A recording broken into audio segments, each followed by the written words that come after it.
Create with Fran Sidney. Hello everyone, welcome to the show. This is episode 74 and we are going to talk about visualization.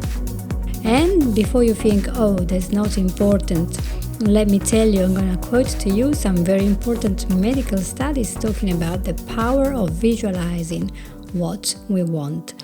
Why is this important? Well, stay tuned in to find out a little bit more.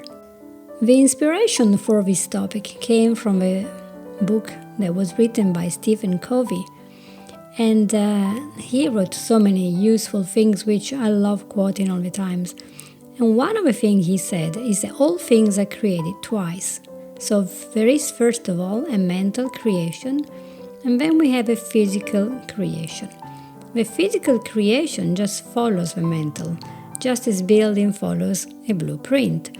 So if you don't make a conscious effort to visualize who you are, what you want in life, what you want to achieve, then you are empowering other people, other circumstances, or even things within you to shape you and your life by default. So we are created to make things happen, not to be things that are acting upon, but to act. We're not stones, we are people. And so we have to make ourselves the person that is in charge of our life. We're not children, we're adults. If you're listening to this podcast, chances are you're over 18 and you are an adult.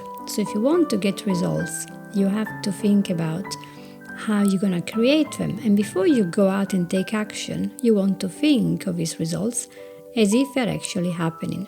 And for the brain, there is no difference in understanding what's the big thing here.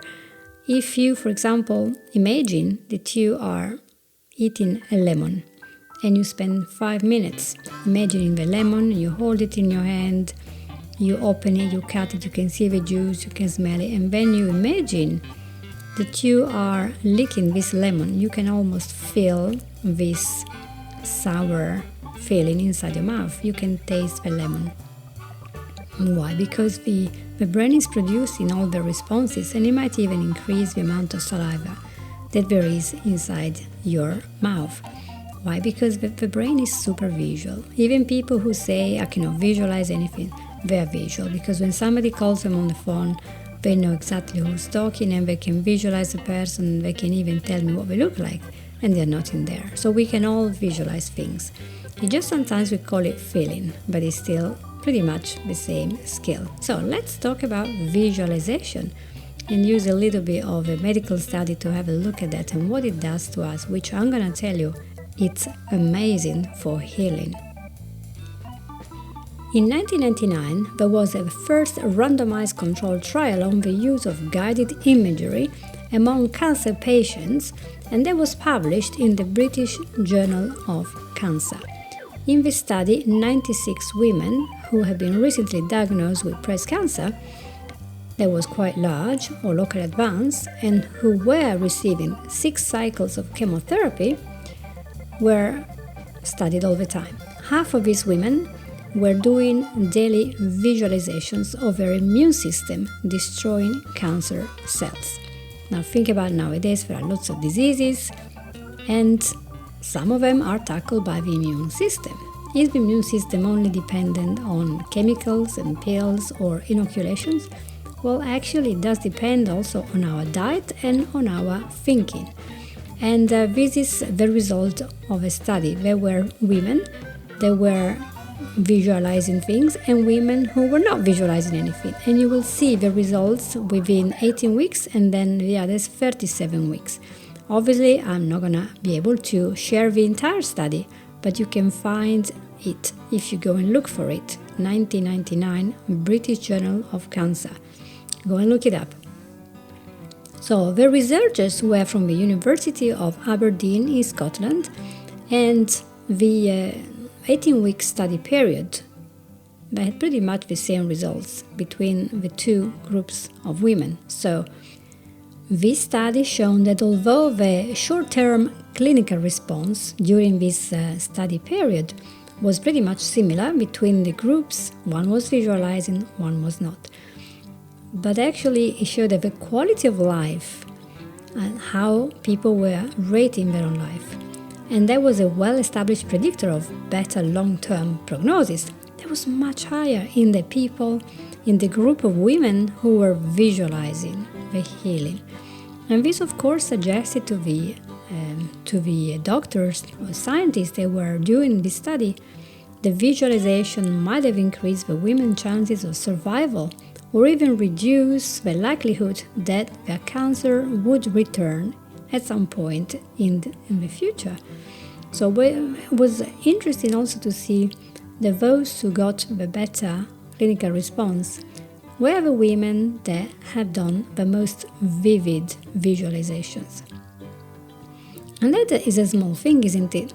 But 10 years later, the same research group did a report to tell us what happened with the visualization on the immune system during this cancer treatment, which, as you know, is quite a dramatic event to go through all this chemotherapy and radiation, etc. The study included 80 women with the same classes of breast cancer and used the same imagery training exactly as the previous study.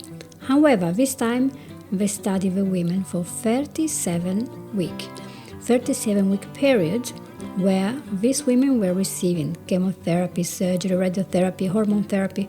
It was very gruesome.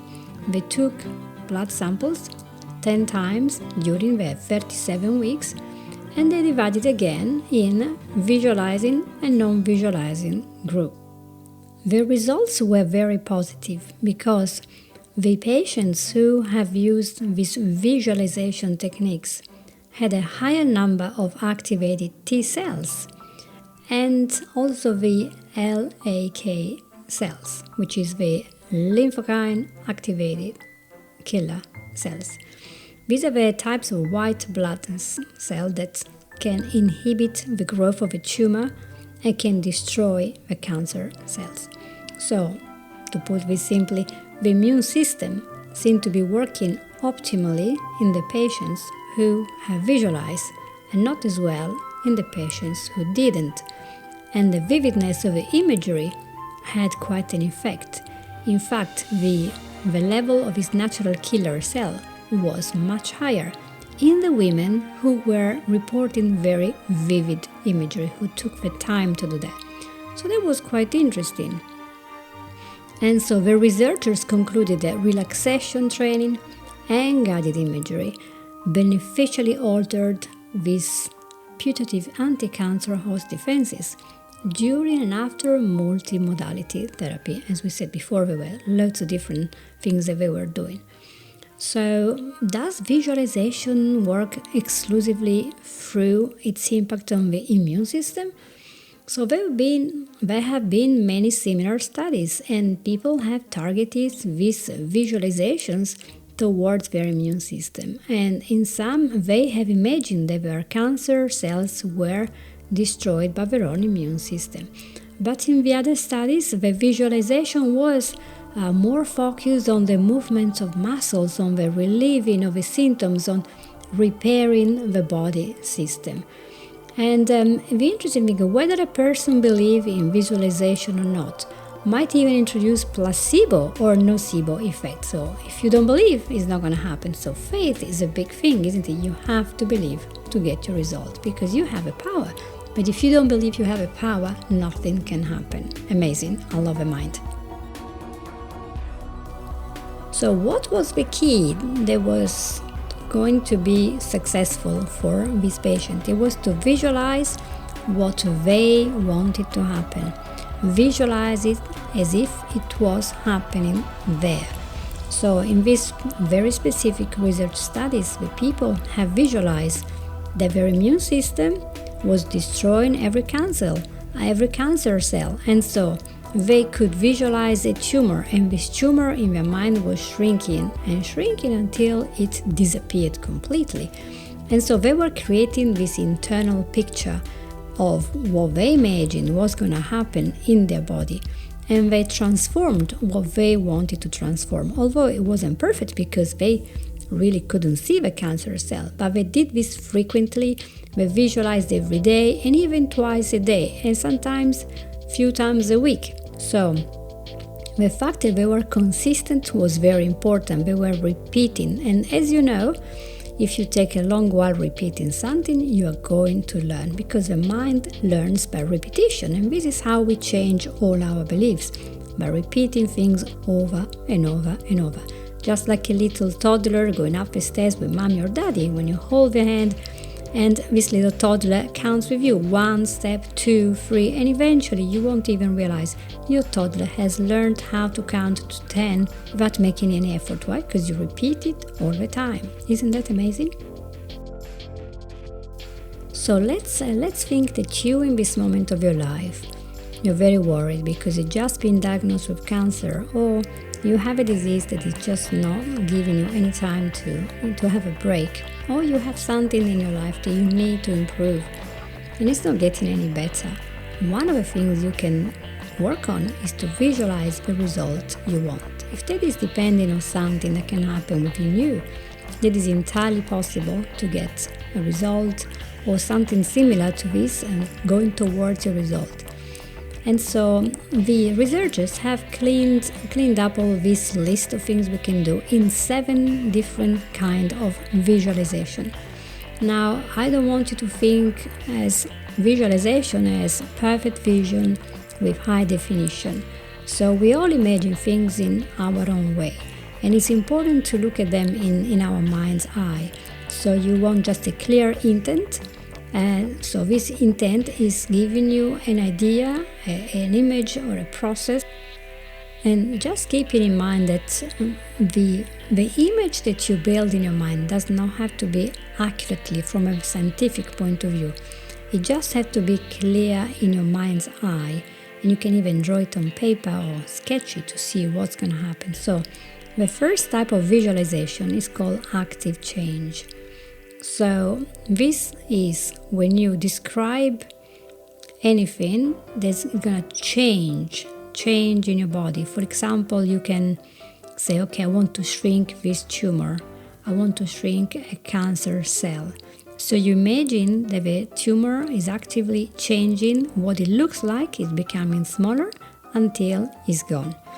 And other times there are people, the immune, for example, they think with immune system that the whole immune system in their mind is taking the center stage. Other times they think, well, no, the immune system is made of little piranha type little cells, and they eat up everything. They have little teeth, they're very sharp, and they imagine that is eating up all the tumors. While there are other groups that are doing this active change by making the tumor melt, or they're making it become a piece of ice first, or they pick up a piece of sandpaper in their mind and they grind the tumor to the dust. Then they collect the dust, they dispose of it. So they're actively changing the nature of the disease. So you can use the same strategies. For example, if you have inflammation, if you have arthritis, you can imagine that you're reducing the inflammation because you're oiling the joint. It's like a rusty hinge. You put in a special product until this joint can move properly. And this is so interesting because I watch sometimes on YouTube 2 very fun physiotherapists that are there. I can't remember the name, but they are very well known. And they always say if you have arthritis, etc., you have to move as much as possible, because the less you will move, the more arthritis you will get. And you also want to visualize this movement so you remember how to do it, how to inform your brain, your cells, your muscles that you are doing this movement. You want to keep doing it as much as possible. That's an interesting point of view. And of course, you can apply this to many areas of your life. Let's go to the second point. The point is cleaning and polishing. We all know what it's like to wash the dishes or to clean your silver. If you have any in the house, maybe brass handles, you want to clean them. So if you have, for example, a problem with your kidney cells, there was a woman that was sharing that she had chronic disease in her kidneys. So the kidney function coming out from a test was a very low level. And she didn't have a clue what a diseased kidney cell looks like. But she thought, well, I'm sure that it's going to look wrinkled, it's going to look gray. So every day she visualized that she was cleaning all the diseased green, gray, wrinkled cells. She was restoring them in her mind to become a nice pink. It was healthy, it was round. And as they were clean, every cell she would pick it up in her mind and kiss it and give a little hug and say, I'm so grateful, you've done a wonderful job, and you're going to be healthy from now on. And the person who was talking about her said they met after a year, and the doctor had just confirmed that the kidney function in this lady was normal again. So that's quite a big thing. And it can also be used, for example, if you have arteries blockages due to accumulation of fat and other things, calcium, etc. So some people have visualized using a steam cleaner. When the walls were washed, they collect all the debris in trash bag, and then they took them outside and they disposed of this rubbish. Think about the effect this could have in your life. If you do that with people, like I have toxic friends, I'm just gonna stop talking to them and I'm gonna dispose of all this toxic feeling and all the toxic words that we use, and I'm gonna put it away out of my mind, out of my thought. I think that's incredible to think in that way. But if you think about infection, you can use the strategy as well.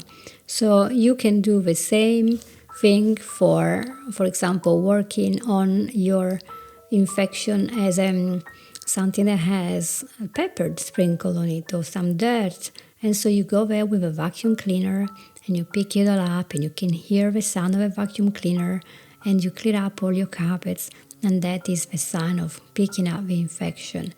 And I was absolutely astounded when I read that a woman said that she had not very good eyesight, and she imagined for several months that she was going to massage the muscles of her eyes. She was taking out the lenses of her eyes, she was polishing them, she was cleaning them, and her eyesight did improve. I'm just astounded to hear that. So I'm just, wow.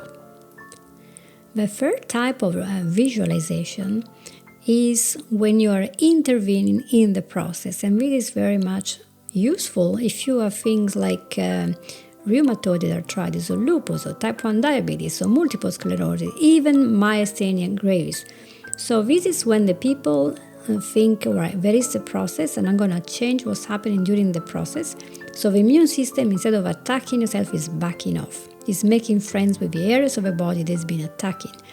And some people have done that with allergies. So that is something, I'm not saying, I'm not giving you medical advice, but it's something interesting to think of in visualizing. That will be, it's not going to hurt you if you visualize something. But what if it actually works with you?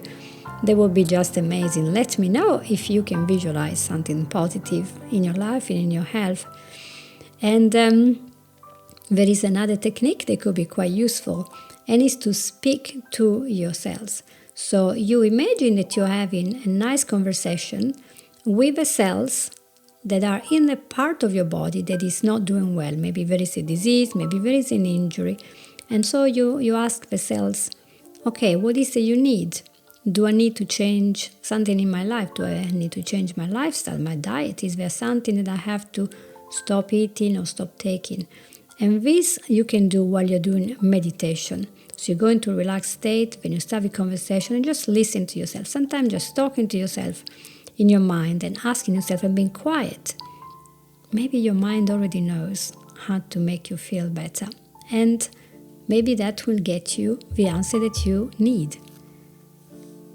Now, there is also something about symbols and metaphors, and they work really well when we are trying to teach something. We all read stories that teach us principles, and there were very famous Greek writers 2,000 years ago. They wrote lots of very important metaphors. And also there were stories that we know that talk about things, and then we can make ours and use the principle to change our life. For example, the ugly duckling tells us a lot about our worth, and we can apply that to ourselves, although we're not ducklings. And there was a gentleman who had suffered terribly with depression, having gone from a very successful marriage and profession to being divorced and living in a tiny flat, no job, no prospect, and absolutely depressed. And he tried everything, he could not get out of it. So after talking to a therapist, he decided that he was going to visualize every day how he was going to move from his state of being broken, symbolically, like a broken mirror, into a state of a brand new shiny mirror. So every day this man just used his imagination, and remember, if you're depressed you have a very strong imagination, and he swept up the shards of his broken mirror that represented himself, his career, his marriage, and his life. And he swept really well and emptied them into a cauldron and then put it in the fire and melted all the shards until they were like a liquid silver, let's say. And then he continued to visualize that he was able to pour this silver that was in a liquid state into a new mold, and he blew on it, he put in all this cold air, and it came out with a brand new, beautiful mirror. And this man completely recovered from depression because now he could see himself getting out of the situation. He could see himself being whole again. Isn't that wonderful? His mind was finding the meaning that he needed in this symbolic thing. And metaphors are used all the time in recovery, when, for example, we do meditation and when we use also hypnosis. They're very, very powerful, so don't underestimate them. Now let's go to number 6. This is changing the color. Now we do know that colors can have symbolic meaning for us. For example, blue could be calming, green could be nature, and very strong yellow, lemon yellow, could be like too strong for some people and think that there is an illness or a problem. And there was a woman that had kidney disease, and she turned them from gray to pink. And just imagine how some illnesses that you have might have a color connected to them. Maybe there is something to do, but think about your life. Is your life gray and dull? Maybe you can do something about that by changing the color, and then your mind will try to prove you right and add things that are colorful into your life. Now the 7th type of visualization is to do an immune boost. So you imagine that your immune system cells are made, they are multiplied, and they are able to destroy everything that is not supposed to be there. And so it's destroying the viruses, destroying the bacteria, the pathogens, and everything else. So there are lots of things you can do.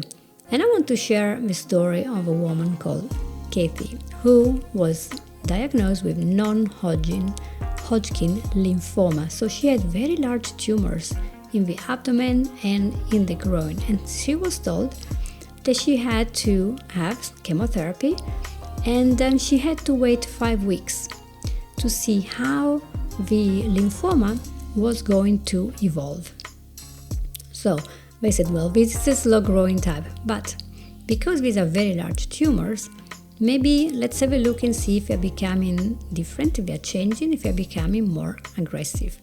So this woman decided to do lots of reading, lots of reflexology.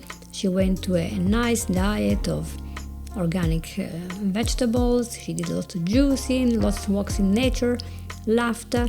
She stopped teaching. I mean, she did a lot of things to help herself, to finally put herself in a position of being well. But also she added one thing. She said, all right, I'm going to focus myself on getting rid of this cancer. So she told herself, well, my body is not my enemy. There's only a few cells that are pretty much not doing what they're supposed to do. So she drew a picture that was representing these cells, and they were like little gray blobs, and they didn't really have a shape. But then she drew all her own T cells, which, as you know, are the one that help with the immune system. And they look like little piranhas. And you know, those fish that have lots of sharp teeth. And she was very, very focused on seeing these images with little fishes, right? These dangerous little piranha that can eat a man, you know, one of those movies in 10 minutes. And they were taking these big mouthfuls of these cancerous cells and then vacuuming everything. And every day she would do that, and they would go yum yum yum, and they were eating. It was very visual for her. She kept doing it every day. She woke up, these cells were working for her. It was like a TV screen. She was diagnosed in April, and on her 45th birthday, there was when she got this diagnosis. That was quite tragic, And then by December, when they did the test and everything, the doctor were amazed to see that 70% of her tumors were gone. And by the beginning of the year after, there was nothing left. So there was a good combination that she had chosen. Very good, eating well, being happy, cleaning up your diet, going out, all things that we all should be doing all the time. And plus, she visualized this tumor going away. How amazing is that? So how can we do the same? How can we look at our life and see that maybe something is there, but maybe could be out? And so we could perhaps record an audio for ourselves. You can draw, paint, use art therapy to get the feelings out, to make sure we know what's going on and what we want to happen. And there isn't like one type of visualization. You can just make your own. So you don't have to be worried and have any boundaries. Just do it as you want. Be very creative. And then you want to be very patient. Clarify what you want to happen. Don't clarify what you don't want to happen, but think about the outcome. Always focus on the result. And then you will see that your body will start putting energy in that. And your mind will start putting energy into healing, into feeling better, feeling happier, even with your existing disease. Even if it doesn't completely heal, but maybe you feel better. And isn't that the whole point of everything? We want to feel better. But think about that also as a process you can use.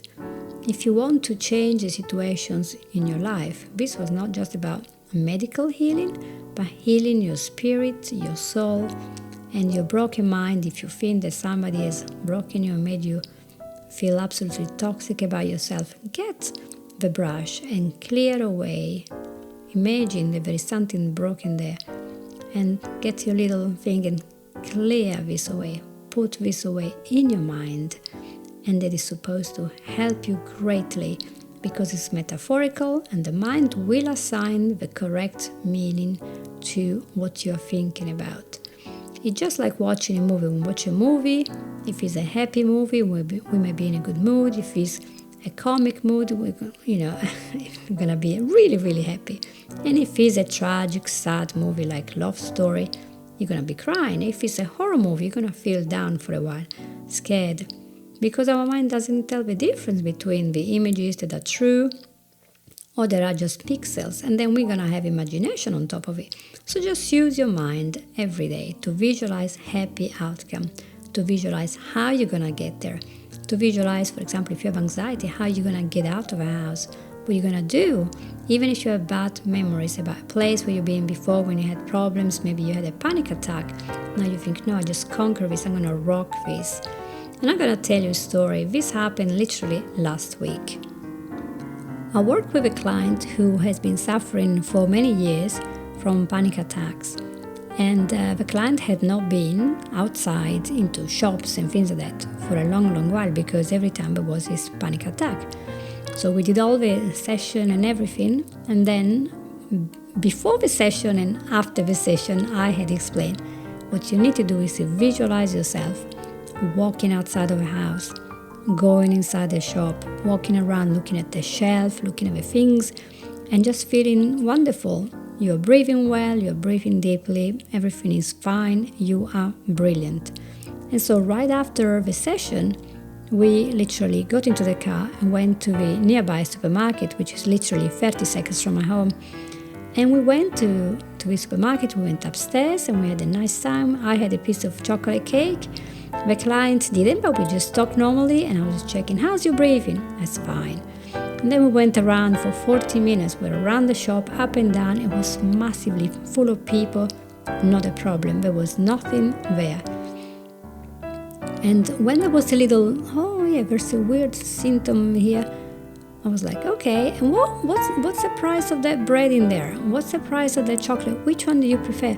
Just changing the topic in your mind changes everything. And the client was able to walk free completely, having proved to herself that everything was held by her mind. She was no longer, let's say, a slave to her mind, a victim of her mind. And since then, she's been going out every single day, which is amazing. And who had the power to this? Was it me? No, it was a client. Because just like my client, we all have a really powerful mind. It can turn things that are dreadful into things that are good, possible, or even wonderful.